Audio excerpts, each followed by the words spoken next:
Welcome to Vineyard Boise. It's our vision to make the invisible God visible wherever He places us. We come together on Sundays to worship and fellowship corporately. But we know that church isn't just about Sunday. It's about a lifelong, day-to-day following of Christ with other believers. We invite you to join us, just as you are. If you'd like to support our ministry, visit vineyardboise.org and click the Give Online button. Let me share an experience I had with you last week. Last Sunday, this service got done, and I stood here for just a moment, and I just kind of surveyed what was happening in the room, and it was amazing. We're in a series right now called The Functional Family of God, and so we've been talking about what does it mean to be the family of God, and I saw it happen. I saw it to a degree that I haven't seen in a while, where people were just connecting with one another. I saw new people getting introduced to others. I saw people sharing stories that looked like they were pretty intense stories. I saw people getting prayed for, ministering to one another. And it wasn't happening up here at the stage by the professionals. It was happening throughout the room. It was happening at tables as people were just taking time to lovingly connect with others. And it was a beautiful thing. And so as I think about what am I thankful for right now, I'm thankful for the functional family of God that I see here, that I see growing here. And we're going to do something this morning. So a few weeks ago, I was sharing in a number of different environments, leadership environments, staff meetings. I shared on a Sunday morning here just about some challenges that we're experiencing in our life together as a church. And some of those challenges, when they hit all at once, and it just seems like wave after wave, can honestly get quite discouraging. I've been in a season where I've been discouraged by a number of dynamics in our life as a church. And then Pastor Tara posted something on Facebook. This is several weeks ago. And I'm not on Facebook very often, but somehow one night I stumbled across this post that Tara had made that said, "What are you thankful for about the Vineyard Boise?" And by the time I read it, there was probably like 40 or 50 posts on it. And I just sat there and read those. And I was so encouraged. Like I went, oh yeah, there are really good things happening too. In the midst of all the crud, there's a lot of good things going on. So I'm going to talk about some crud today. Before we get there, I think it'd be helpful to have a foundation of thanksgiving. So here's the assignment at your tables for the next few moments. And I'd encourage you, if you're by yourself or you only with a person you came with, maybe join tables for more community. But share something you're thankful for about our life together as the Vineyard Boise. Okay? Go.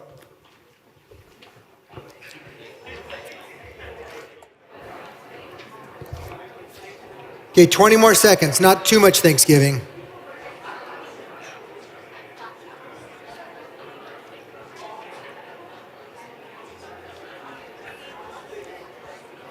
Ten seconds.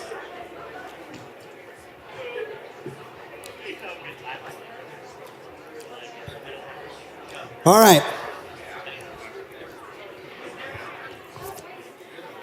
First things first. Hopefully today, if you took a Whittier Tag and Whittier box, you brought that back today. If you're not familiar with Whittier, Whittier is the primary public school that serves Garden City, which is where we're located. So we have a number of projects and partnerships with Whittier. So Christmas time, we take a gift box actually for every child at Whittier. And those tags are due back today. If you forgot yours and need to bring it back this week, if you would please do so on Monday or Tuesday during office hours, just bring it into the office lobby here and drop it off. Here's what's coming. We're going to have a sorting party and then a wrapping party and then a distribution party.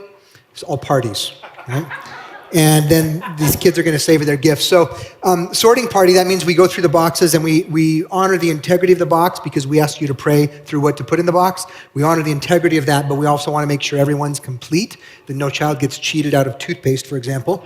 And also we want to make sure there's no contraband, that there's no things that we've agreed with the school district that we wouldn't do.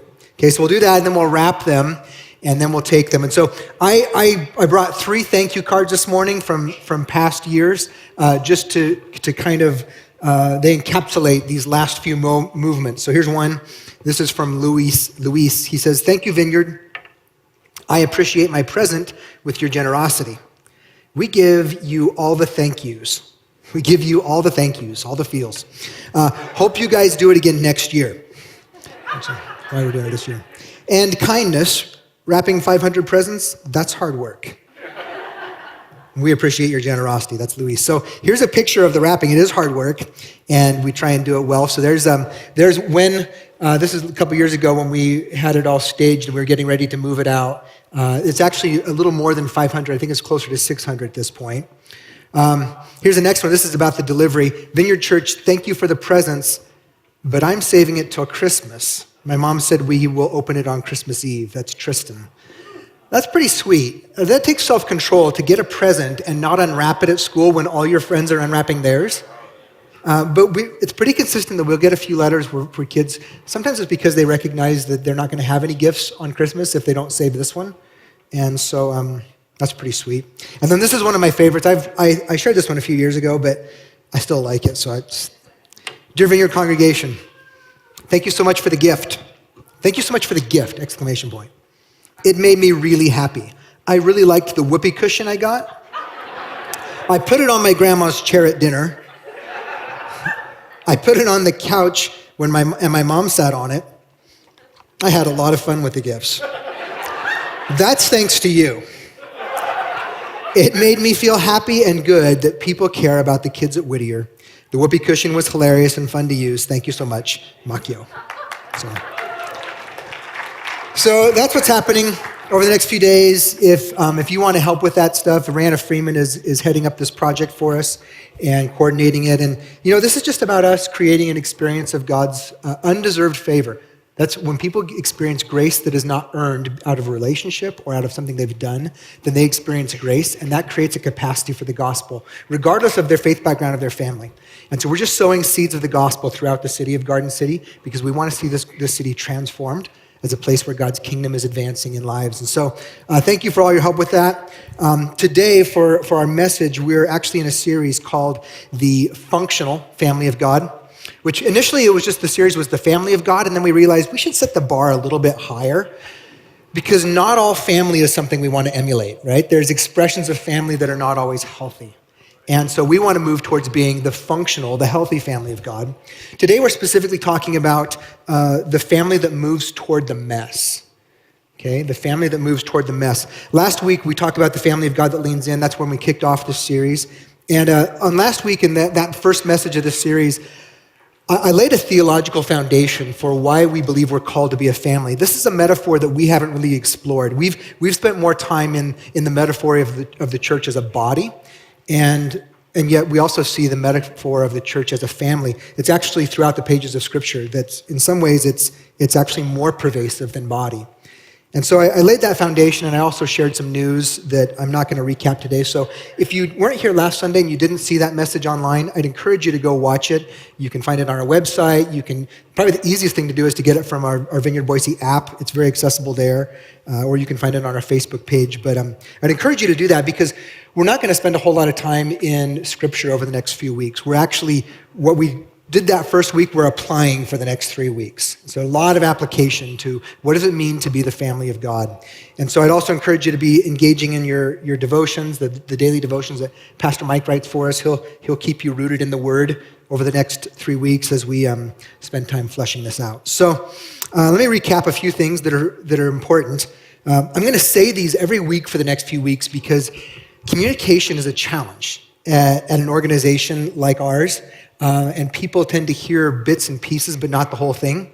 And so I'm going to reiterate this and give you promotional materials to remind you of it. So first of all, we're in this series on the 4 weeks on the functional family of God.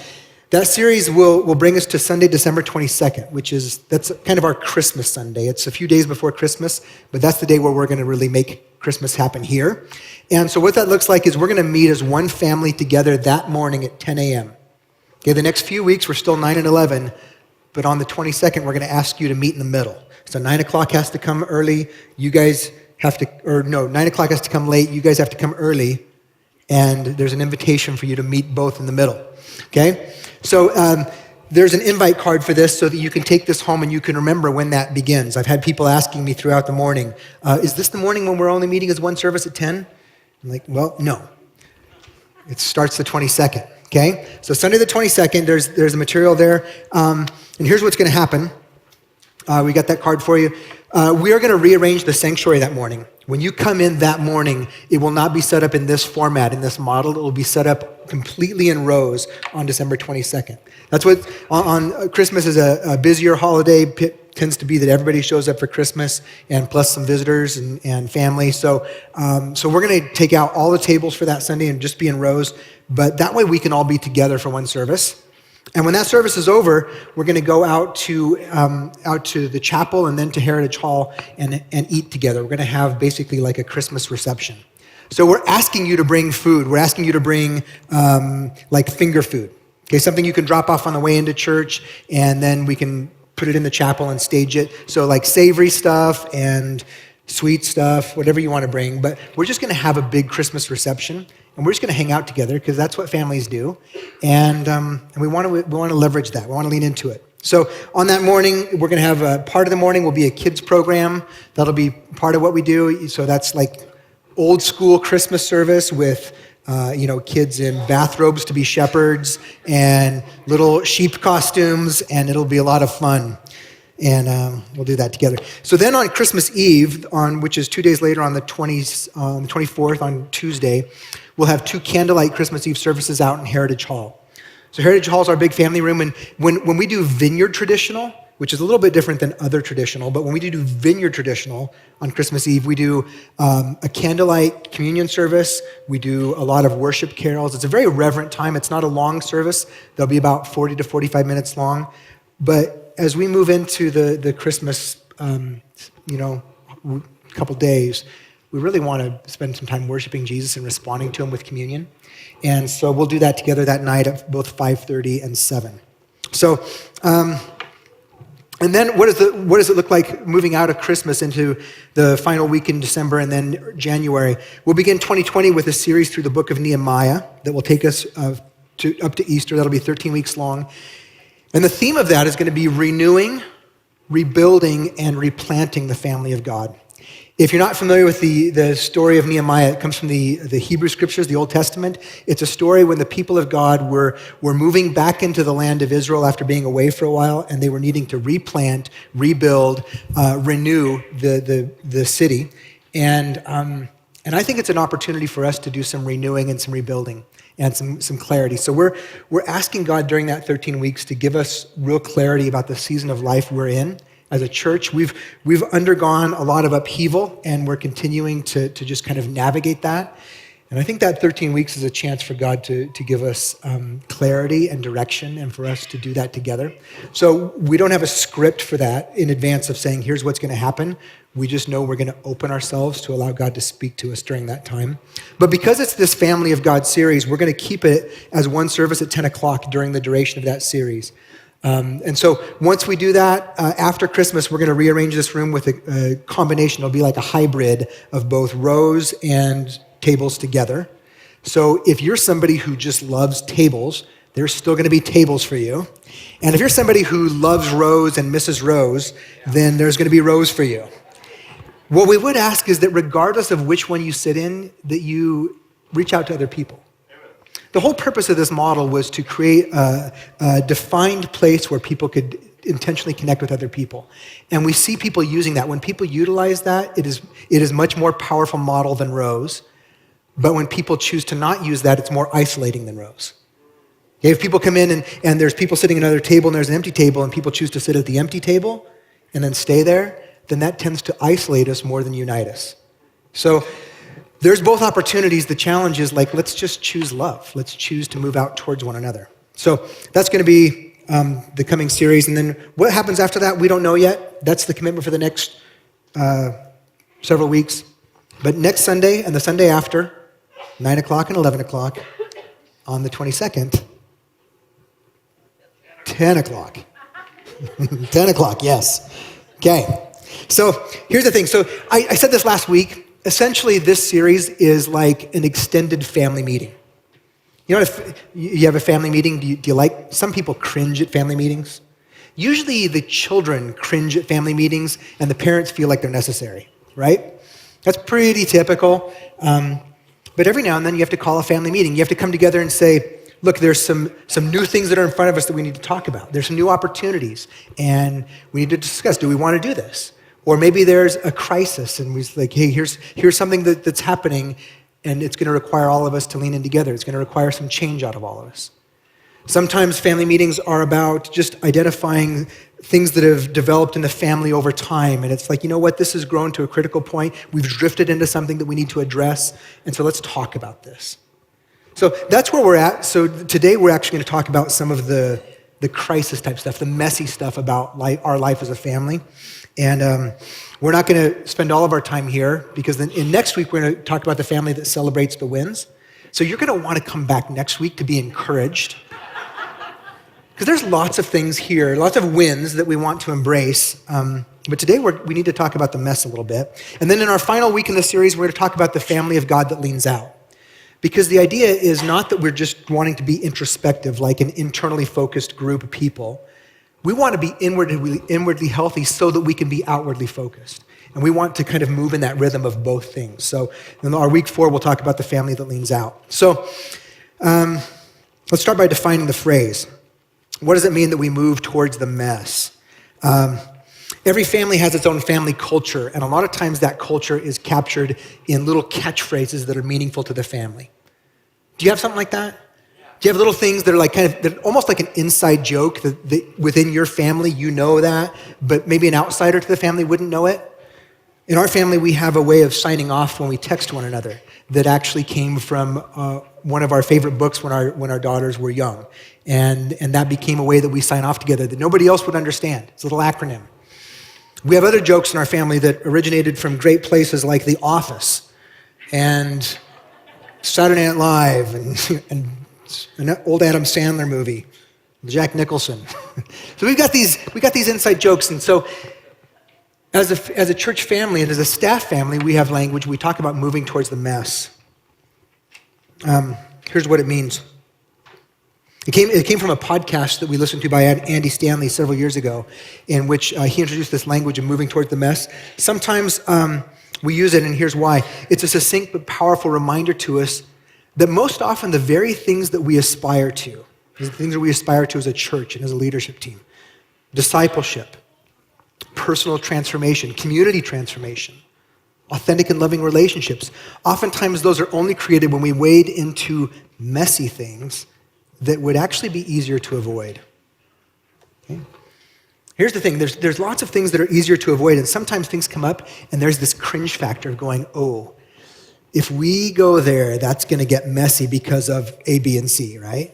And we can see it coming. We can see if we do that topic, if we make this decision, it's going to create some mess. But the reality is what we find is that if we don't move towards the mess, we don't accomplish the very things we hope to. In a healthy family, you don't become healthy by avoiding certain topics, decisions, and conversations. The alternative is to avoid those things, to ignore them, or to pretend there's no mess. Basically, it's choosing a posture that says, you know what, let's not rock the boat. Let's not mess with anything. And that's a choice to be peacekeepers instead of peacemakers. And God's not called us to be peacekeepers that refuse to rock the boat. He's called us to be agents of change. Sometimes that's in our own life. And so we're to be peacemakers, and that involves moving toward the mess. What happens if you ignore a problem? It does not go away. Almost ever, does it? Like you can put your head in the sand, but it's not going to go away. In fact, what's going to happen is it's probably going to become bigger, more toxic, more tenacious, and likely more destructive. So, moving towards the mess. Well, moving towards the mess is a reminder to us that there's a value to be gained by lovingly and courageously. These are important words. We don't just do it haphazardly. Lovingly and courageously moving through the mess to the other side. So honestly, that's the heart of today's family meeting. We're going to talk about some difficult things. If you're joining us as a visitor, welcome to the family. It's going to get real. But it's better if we're just trying to be authentic here because that's what it takes for us to grow. So there's some things that I want to share with you that would be easier to just avoid, but they would not be healthier to avoid. So here they are in no particular order. First of all, church success in one season often becomes an obstacle to success in the next season. Repeat that. Church success in one season often becomes an obstacle to success in the next season. So for example, when a church is small and young, maybe a church plant, there's this almost understood culture in the church that this is an all hands on deck type of place. That this is, if this thing's going to succeed, if it's going to get off the ground, if it's going to get traction, if it's going to take on life and become the thing that it's called to be, it's going to involve all of us. And so there's this just partnership where we're all in this thing together. And if you've ever been a part of that, it's really fun, it's really exciting. It's a lot of work, but it's fun. And everybody's wearing lots of hats because nobody's specialized. It's like this is all hands on deck. Oftentimes that relates to, you can see it play out like just with a facility. If you think about church world, when a church is planted, most often a church does not have its own building or its own campus. Usually it's renting out space somewhere, often a school. And so a lot of times that means there's a whole team of people that have to go in every single Sunday and set up the gymnasium for church and set up the PA and the chairs and everything else, the banners, and the video and everything, and then take it all down every week and clean it and reset. And there's this massive project, right? I know pastors whose churches have lived in that state of having to do that every week for over a decade, in some cases 2 decades. It's a lot of work. Oftentimes the greeters have to wear multiple hats. Besides just being greeters who welcome people at the door, they're also the coffee bar. So when our church was first planted, we did not have a coffee bar. What we had is these big pots that brewed coffee, which is not always the best expression of coffee, but it's caffeinated, so that's good. And so the ushers would walk around with a basket to take tithe in one hand and a coffee pot, like one of those orange and brown glass Farmer Brothers coffee pots, and they would refill people's little styrofoam cups because we didn't have a separate coffee bar. It was we're doing double duty here.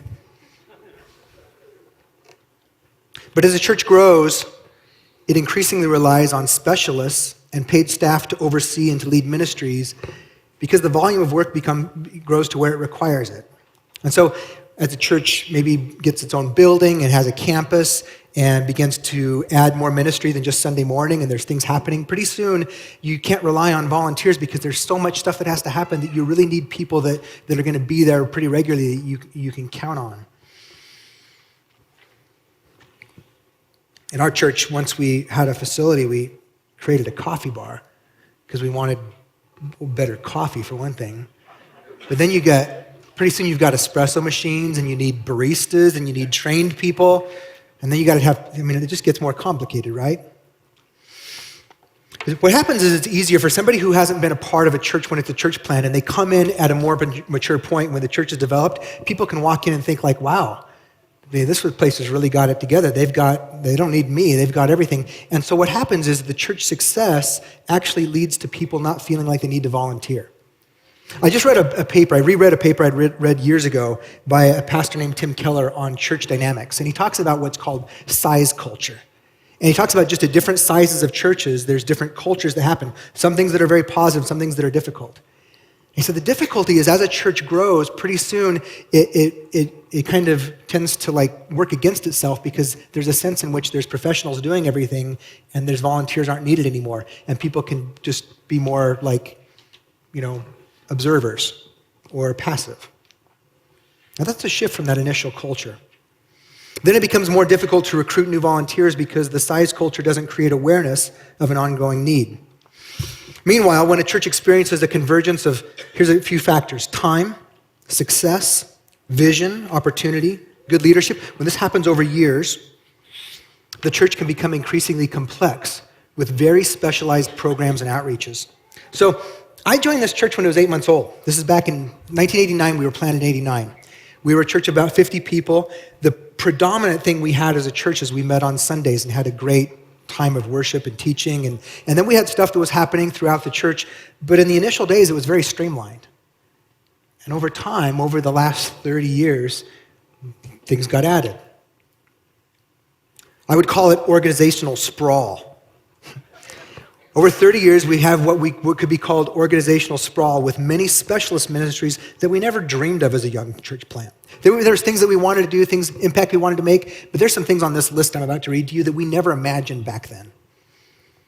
Today, we have these, and I've listed these alphabetically so that nobody feels disgruntled that theirs was lower on the list.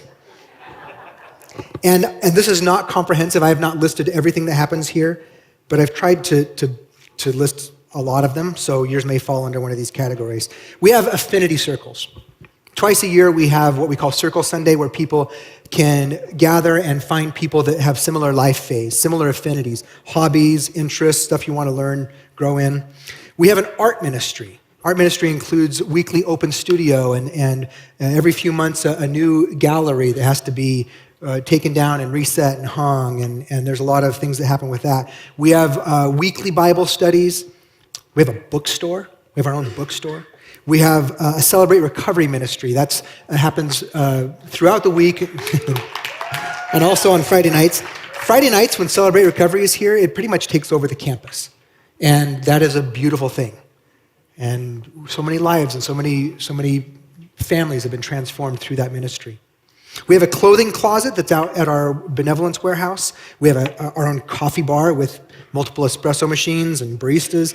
We have event hosting that we do. Besides our own events, we host events for the community. In fact, we meet with different Christian organizations and like-minded organizations, even the mayor's office, and say, hey, if you have a need for something, we will host it for you. We want to use our campus well. So we do things like we have an annual resource fair that we do for all the agencies that serve people that are coming out of incarceration.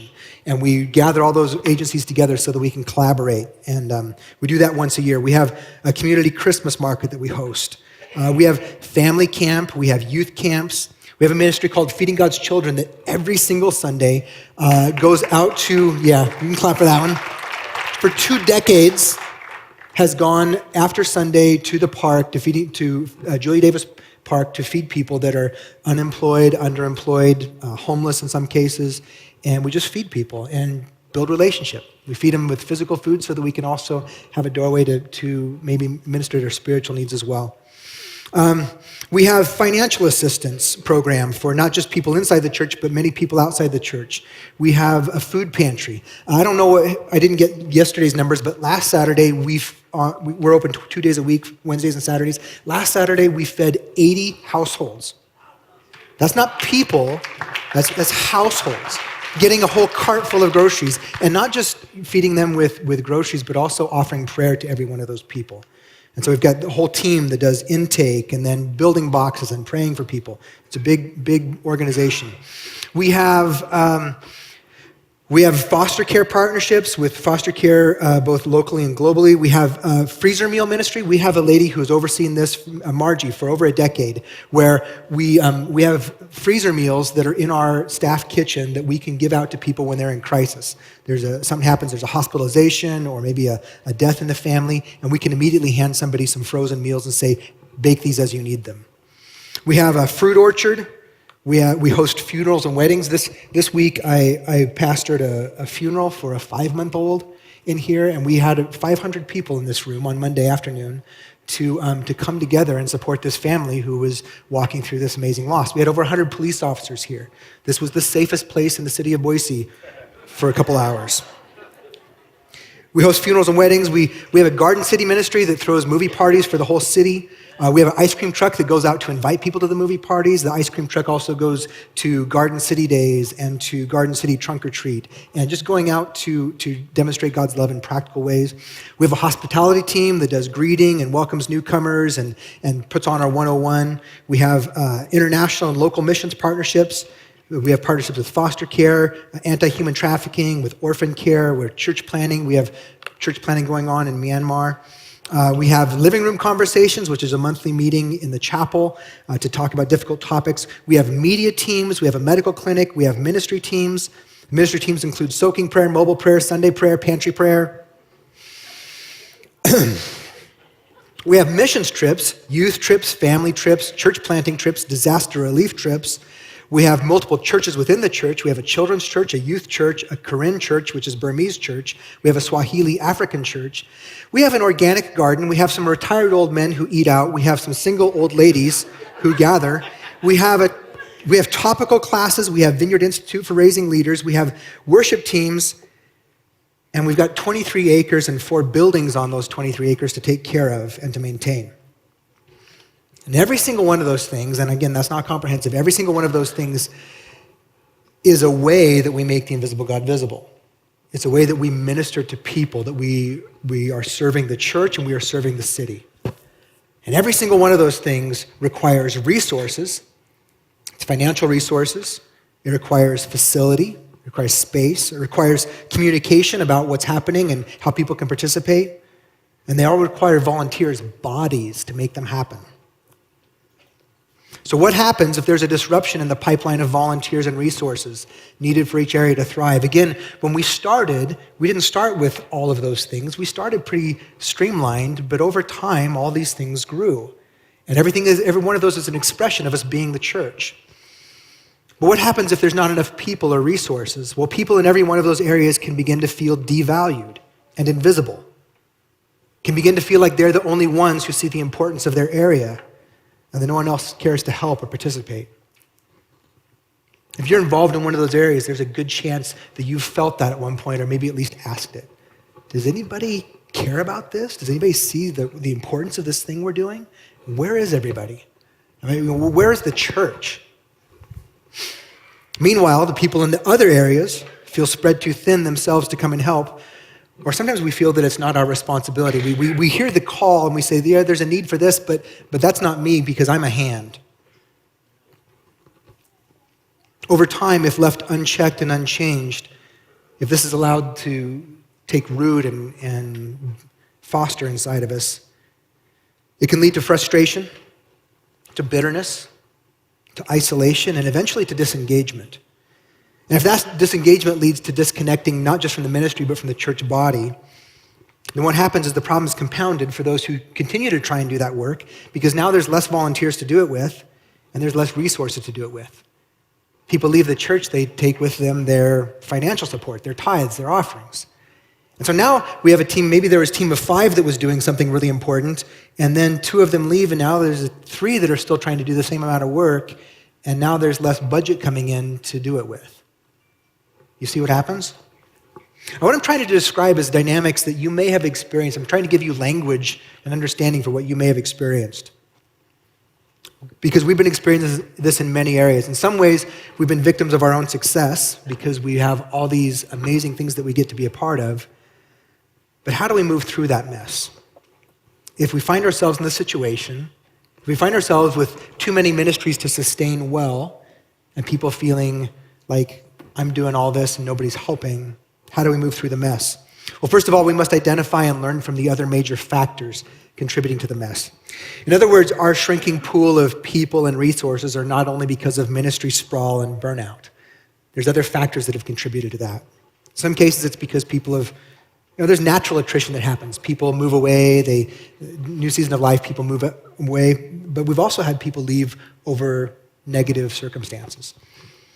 In fact, for one example, when we changed our Sunday model 2 years ago, people walked in and experienced something different. That was sitting at the tables you're sitting at right now. The rows were gone, and suddenly we were in tables. And since that day, that was just about 2 years ago, we've lost about 300 people in our normal Sunday attendance. Not all of those are related to the tables, but a lot of them were.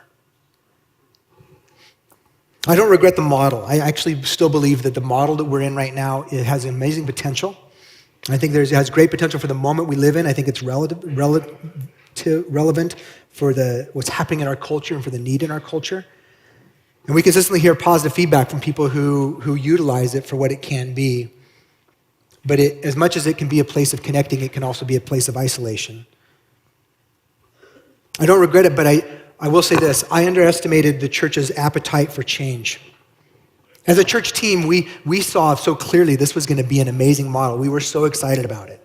I naively thought that we could simply change it and then say, okay, this is new, suspend judgment on it, don't try and judge it yet. Let me explain for the next 4 weeks what you're experiencing and why. And so I thought that would work, and the reality is it didn't in every case. And I'm not trying to vilify people. I'm just saying these are things that have contributed to the fact that today we have less volunteers and less resources to work with. That's why you're hearing me explain for 4 weeks that we're changing to 10 o'clock. I'm not going to change it suddenly and expect you to get it. We're explaining it for a while, talking about what's going to happen in the room. I'm going to move you slowly through it. And there's still going to be people, I promise you, we're communicating this every Sunday for 4 weeks. We're putting it out on Facebook. We're sending out videos. We're putting it on our app. It'll be on our website. We're talking about it. And there will be people who come in on the 22nd at 9 o'clock or 11 o'clock and say, you changed the time? Nobody told me. And we'll be gracious with them, because that's what we're called to do. We're called to be gracious with one another. But that's just the reality of the complexity of our organization. It takes a lot of communication to reach everybody. Regardless of the value of the tables, we paid a significant cost, and we felt it on many levels. So how are we going to move through the mess? Well, first of all, it's also time that we lean into the family metaphor for our life together after cultivating the body metaphor for many years. Both of these metaphors, as a way of understanding our life together, are very biblical. But Pastor Mike in Thursday's devotions, and I'm not going to read it right now. I have it, but I just, for lack of time, go find Thursday's devotions if you didn't listen to it. They were my favorite this week. They were awesome. And one of the things Mike developed is he said, we've leaned into Paul's metaphor for the body really well. And there's actually, we can understand, looking back, we can understand why it appeals to us culturally.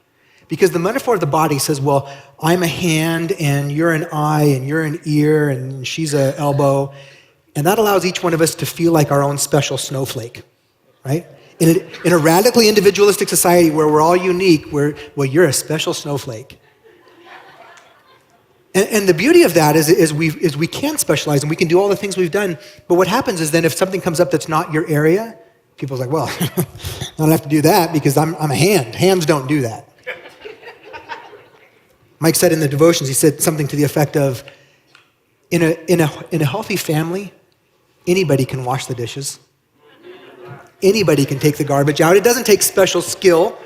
You don't have to be specially qualified or gifted to take out the garbage. We just do it because we're the family. There's a need. Let's serve each other. Healthy families practice honoring one another in our communication, in our assumptions, and our judgments. Let me say this. We had a leadership team meeting recently where I shared, there has been an unusual amount of just discontent, frustration, criticism throughout our life together. And I've been trying to understand it. And as our team, we've been trying to understand it. Like, why is there so much negativity? And we've had our own share within our team. We've had negativity that we're having to learn how to sort through. But we tried to put our finger on it and say, well, where is this coming from? And here's the problem. There's not any one thing. Everybody's unhappy about everything. And to be fair, that's our culture too, right? That's going on in the whole world. That's not unique to us, but it's a problem for us.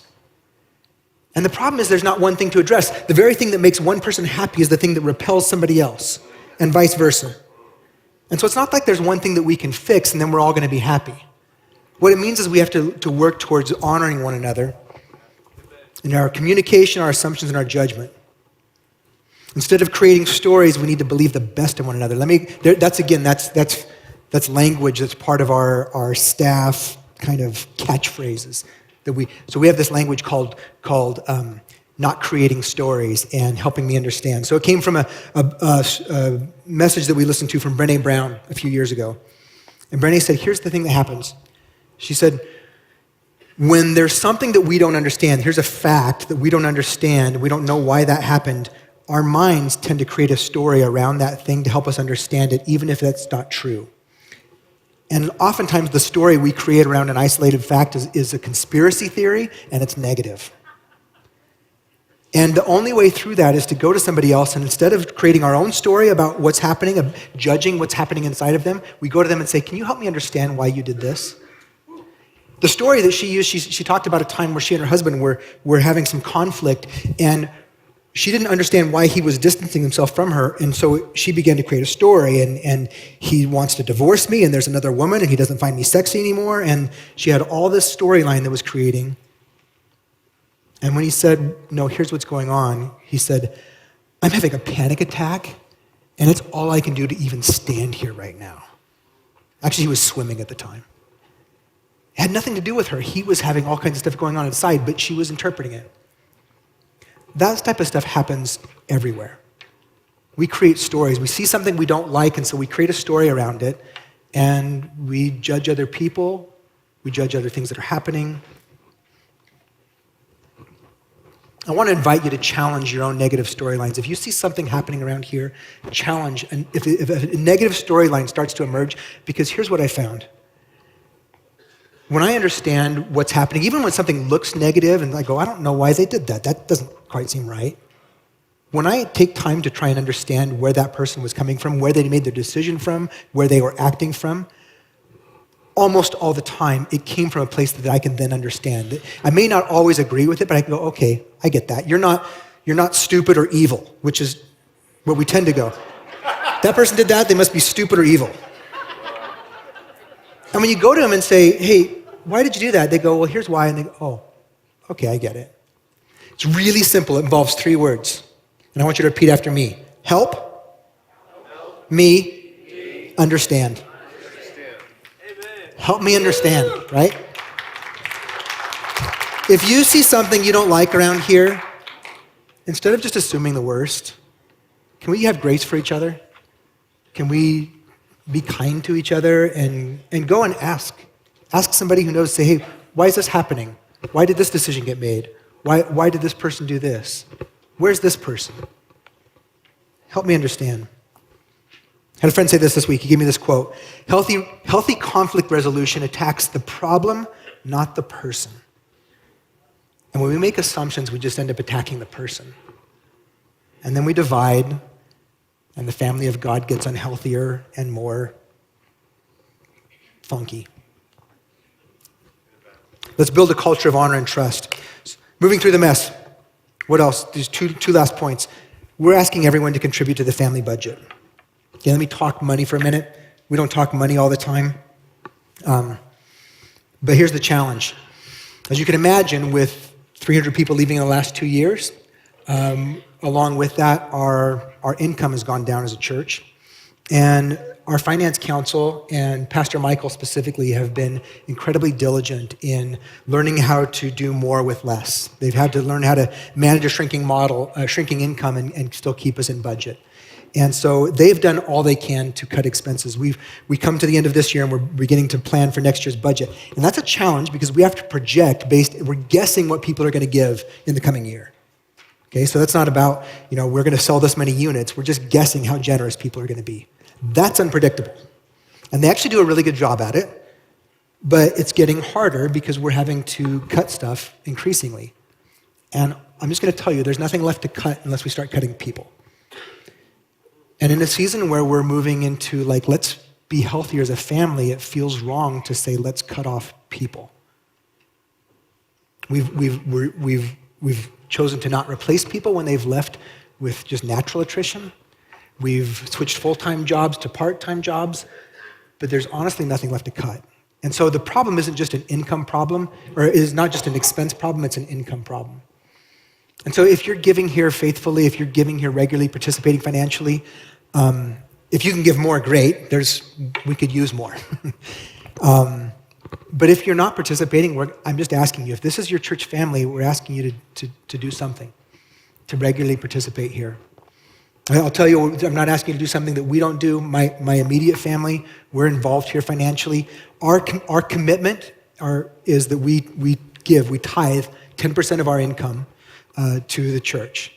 And that's an Old Testament model that is affirmed in the New Testament in the sense of saying that we should not just give our tithe, but we should be extremely generous. We should be people who are extravagantly, faithfully, and trustingly generous. And so we tithe, and then we give offerings above that to other organizations, or when there's other needs here. Currently, we're pledged to participate in the debt relief program that's over and above our tithe. So I say that to say I'm not asking you to do something that we don't do, and I feel it. If you're not giving anywhere right now and you start, it's going to cost you. And it's a choice to worship. It's not just semantics when we say this is an act of worship. When I pay our bills and I get to our monthly giving, I have to wrestle with that. And I've got a little voice on my shoulder, and it's not a demon. It's my insurance agent. And after meeting with us recently, she called us back for a second meeting and said, you need to start saving a whole lot more. And that created some panic for me, right? We're doing some retirement savings. And the only thing that could really give that I could see in our budget in a significant way would be for us to stop tithing.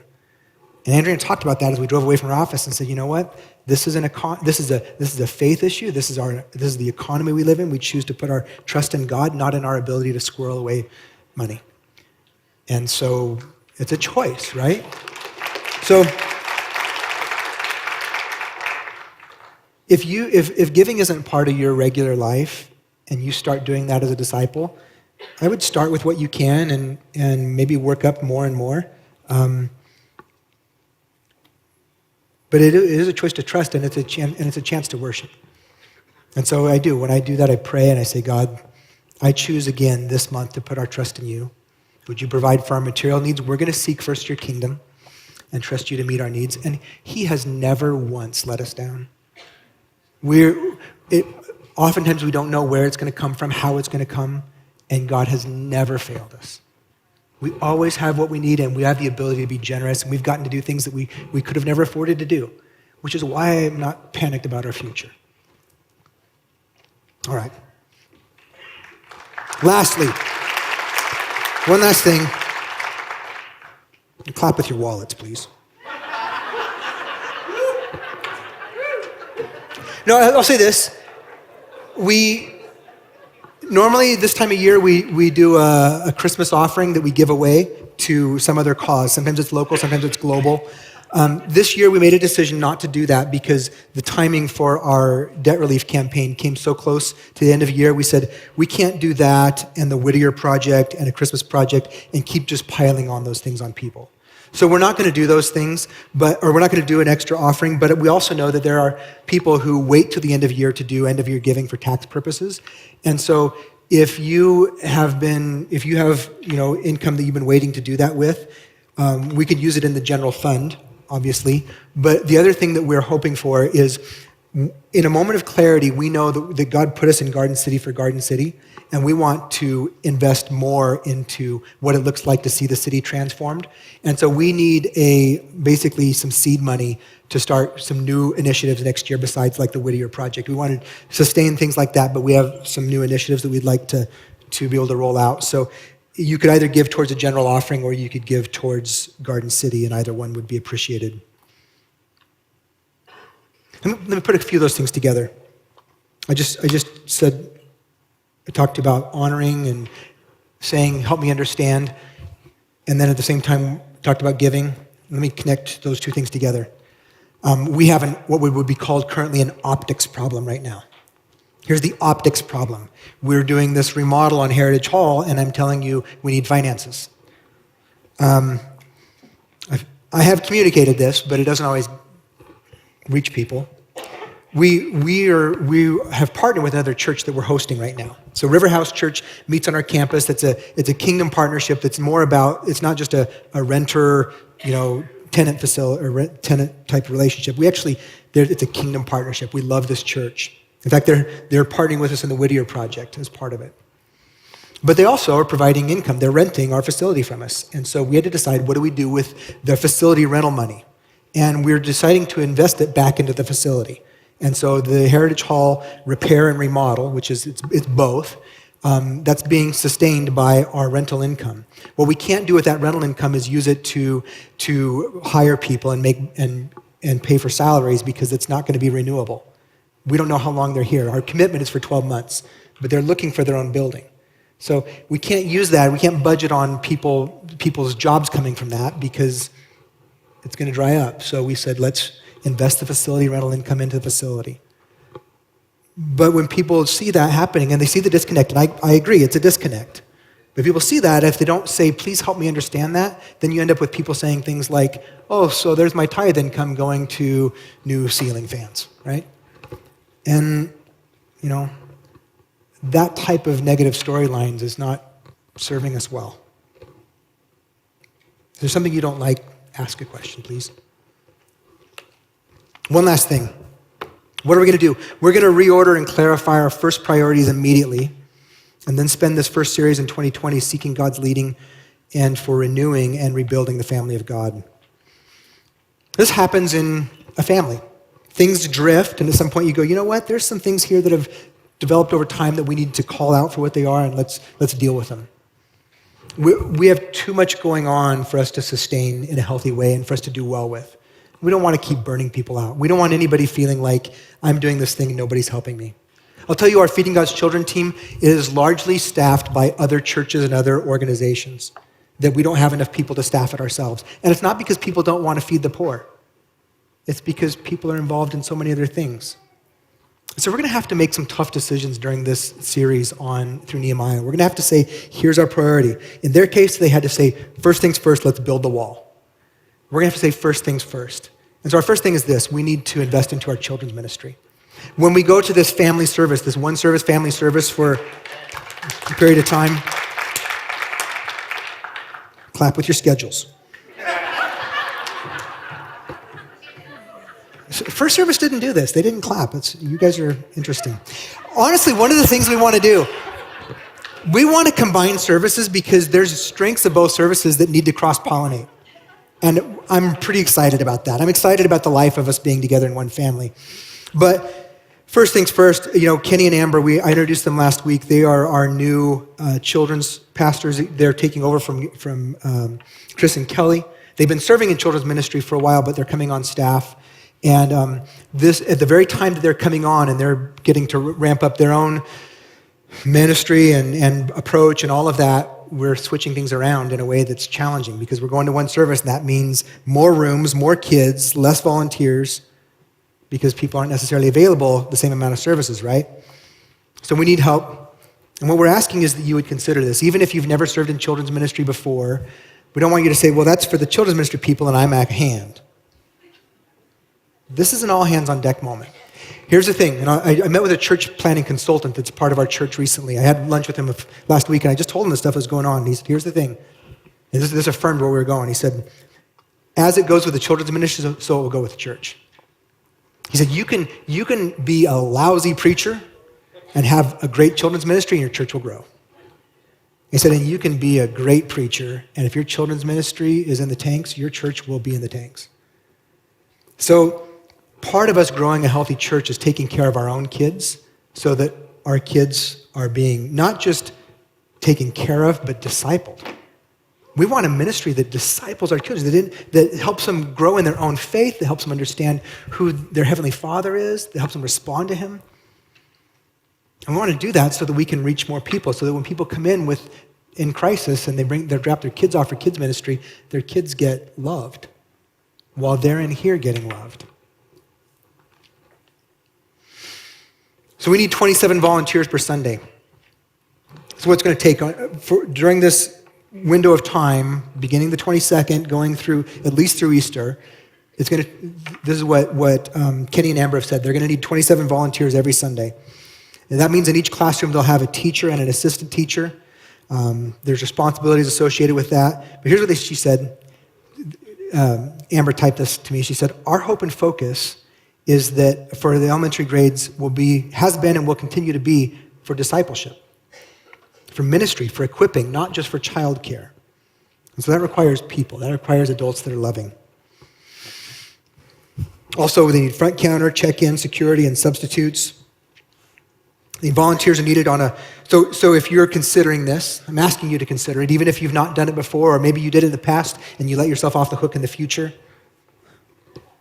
We need people that would commit to a monthly commitment, once a month, one Sunday a month. We need people that would commit to a bi-weekly commitment, like 2 Sundays a month, like first and third or second and fourth. And we need people that will make a weekly commitment. And you can consider any one of those, and Kenny and Amber will be glad to work with you on it. And to help make this possible, Pastor Jesse came up with this idea.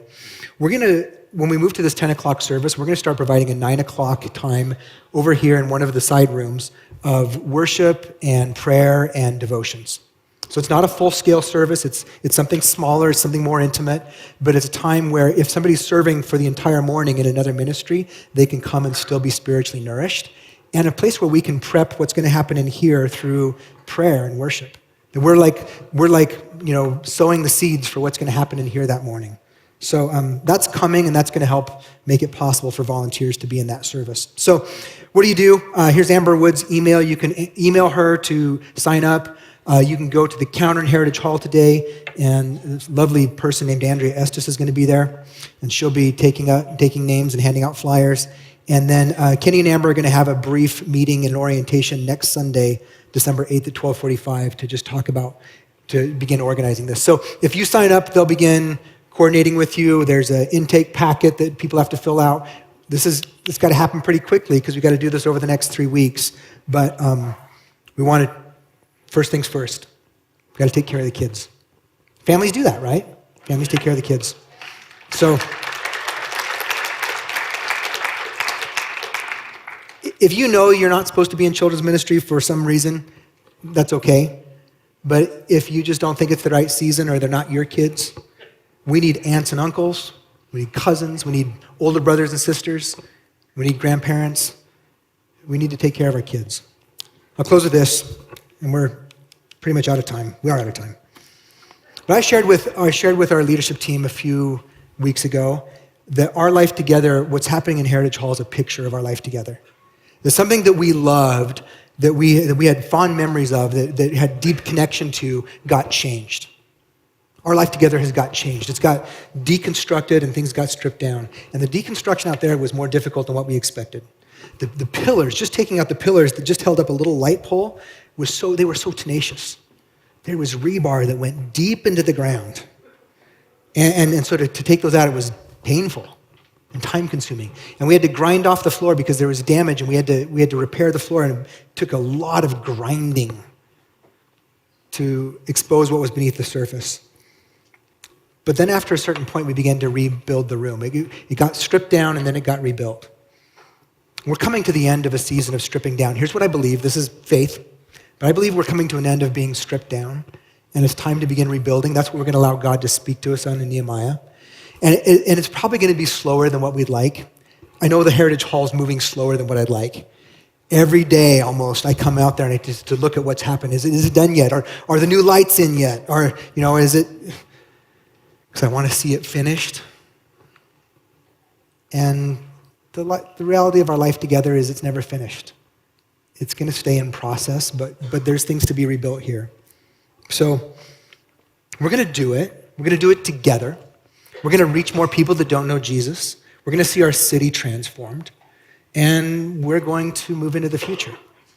So let's do it together, okay? Amen? Yeah. All right. Lord Jesus, I thank you for a rich history. All the people who've gone before us, those who maybe aren't a part of our life together now, those who've passed on, those who've moved on, but for all the faithful leaders and people who've served here for so many years, so faithfully, so many hours, so many lives impacted, so many fingerprints. And God, we ask you would continue to do that. Help us to build on the foundation of the first 30 years, and help us to build not what we want to build, but what you want to build. May we be a people that honor you, that honor one another. May we be a people that love one another in a way that's irresistible to others, that others want to be a part of our life because they see something that's irresistibly attractive in our love for you and our love for others. So would you do that here? We ask that you would do what only you can do and everything that you can do, and show us our part in being yoked with you for this next season. In your name, for your glory, for our joy, and for the sake of the world. Amen. All right. Go make the invisible God visible.